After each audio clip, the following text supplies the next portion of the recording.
nuestra sintonía. El día de hoy estaremos hablando sobre el prolapso del piso pélvico y sobre la incontinencia urinaria. Hoy la doctora Jennifer Roa nos acompaña para hablar sobre este tema. Un gusto recibirla. Bienvenida. Muchísimas gracias por esta oportunidad. Gracias por estar con nosotros. Hablemos sobre el piso pélvico primero, que es el piso pélvico, para luego entender cómo funciona esto del prolapso. ¿Le parece? Claro que sí. El piso pélvico constituye una serie de músculos y fascias que hacen el sostén para lo que es todos los órganos de la pelvis, ¿ok? Entonces, cuando hablamos de prolapso de órganos pélvicos, es cuando existe un descenso de estos órganos que se encuentran en la pelvis por una debilidad de estos músculos. ¿Qué puede ocasionar que estos músculos se debiliten? Hablamos nosotros en la parte ginecológica de las mujeres, pero los hombres también pueden tener dificultades en su piso pélvico, ¿no? Sí, pero es más común observar prolapso de órganos pélvicos en mujeres. ¿Por qué, doctora? Por los orificios naturales que tenemos las mujeres, como lo es la vagina y el recto. Por supuesto. Además, diferentes actividades y funciones pueden hacer que contribuyan a ese descenso de estos órganos, ¿no? ¿Cuáles son? Los factores de riesgo, importantísimos, van desde la obesidad de las pacientes, estreñimiento crónico, aquellas pacientes que son tosedoras crónicas, y el factor de riesgo más común es el parto, el embarazo y el uso de forceps o instrumentos en el momento del parto. Claro, eso lo veíamos muchísimo en el pasado. ¿Qué tan frecuente es que aún se haga forceps en el parto? Parece mentira, pero es muy frecuente. Es más frecuente de lo que imaginamos. Hay en la actualidad lugares donde todavía se sigue aplicando forceps, porque bien es cierto, es un instrumento de hace muchos siglos, pero se sigue utilizando porque todo ginecobstetra necesita aprender a colocar un forceps en su formación. Claro. Entonces, en los centros hospitalarios donde se hace academia, tienen que enseñar a colocar el forceps. Claro, todo forceps o todo parto instrumental tiene sus indicaciones y hay que ser muy delicado en el momento de seleccionar a la paciente que se le va a colocar un forceps. Importante conocer esto, además, bueno, parte de la comunicación con el médico tratante, y además nos dice que existen diferentes factores de riesgo como son los múltiples partos, que son esas mujeres que hayan tenido muchos embarazos y han dado a luz de forma natural, ¿no? Es así.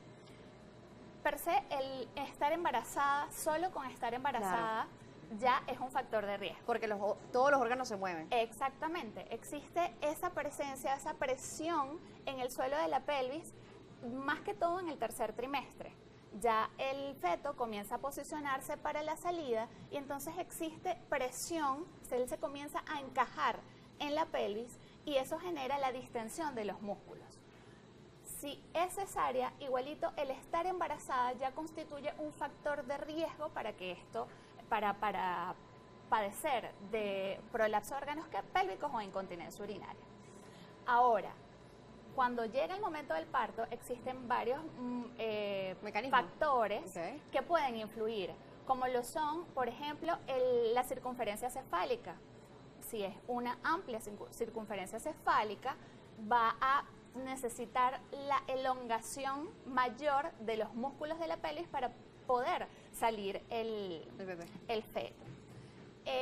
Otra cosa importante es el tiempo de periodo expulsivo. Si pasa mucho tiempo en esa elongación, imagínate como si fuese una elástica que tú le estiras muchísimo durante mucho tiempo, ya cuando quieres volver a contraer ya no va a tener la misma elasticidad que tenía anteriormente o el mismo tono que tenía anteriormente. Esto ocurre en el parto. Y algo muy importante es que cuando se coloca un parto instrumental o un forceps, aumenta 3 veces la probabilidad de padecer de un prolapso de órganos pélvicos, porque un forceps equivale a 3 partos. Y bueno, la multiparidad también es un factor de riesgo importante. ¿Cómo hacer con la mujer embarazada, ya que solamente por el hecho de tener a este bebé que está creciendo, este feto que está creciendo, y el desplazamiento de los órganos, pues se tiene riesgo del prolapso de estos órganos? Entonces, ¿qué se puede hacer durante el proceso de gestación para poder cuidar el piso pélvico? Importante, posterior al parto, es necesario la fisioterapia del piso pélvico. Este es un trabajo multidisciplinario, ¿ok? Una paciente primípara, posterior al parto, debería de hacer primero los ejercicios de Kegel y luego tener una terapia, bien sea, ahorita existen muchas terapias alternativas, como es la silla electromagnética, no sé si la han escuchado, el láser. Estas son terapias alternativas que ayudan como a fortalecer el suelo de la pelvis, pero es alternativo, ¿ok? No es una terapia, por decir, un tratamiento definitivo para la enfermedad per se. Por supuesto, pero ayuda mucho lo que es la rehabilitación a través de estas sillas, ¿no? Sí, la rehabilitación para prevenir el prolapso de órganos pélvicos e incluso la incontinencia urinaria. Cuando una persona tiene ya el prolapso de órganos pélvicos, que estamos buscando que no sea así a través de la rehabilitación, pero si un paciente que nos está viendo en este momento pues lo tiene y tiene problema de la incontinencia urinaria, ¿existe solución, doctora? Por supuesto que sí, claro que sí, tiene solución. Existen diversos tratamientos, va desde el tratamiento médico hasta el tratamiento quirúrgico, ¿ok? Todo va a depender del estadio en que se encuentre el prolapso de órganos pélvicos. Una cosa es prolapso de órganos pélvicos y otra cosa es incontinencia urinaria, ¿ok? ¿Que pueden estar juntas o separadas? Pueden estar juntas y pueden estar separadas también. Una paciente puede tener prolapso de órganos pélvicos y a su vez incontinencia urinaria, pero puede tener solo incontinencia urinaria o puede tener solo prolapso de órganos pélvicos. Cuando se tiene la combinación, ¿cómo se hace con este paciente? Es un trabajo multidisciplinario, se debe tratar las dos causas en el mismo momento, ¿ok? Importante, primero, estadiar a la paciente, insistir a la paciente que acuda a la consulta ginecológica y que comente al especialista lo que le